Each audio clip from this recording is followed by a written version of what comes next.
Yung pang-limang strategy is tungkol sa affiliate. Kapag meron kayong extra money, gumawa kayo ng second account.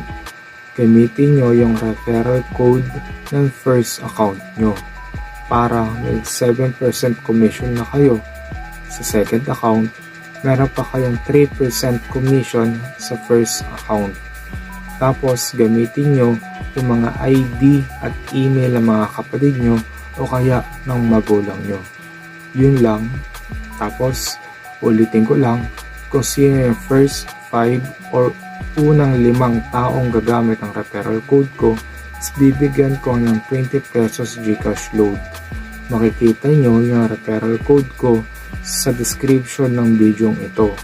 And please comment down below kung isa ka sa mga yon. Yun lang, maraming salamat.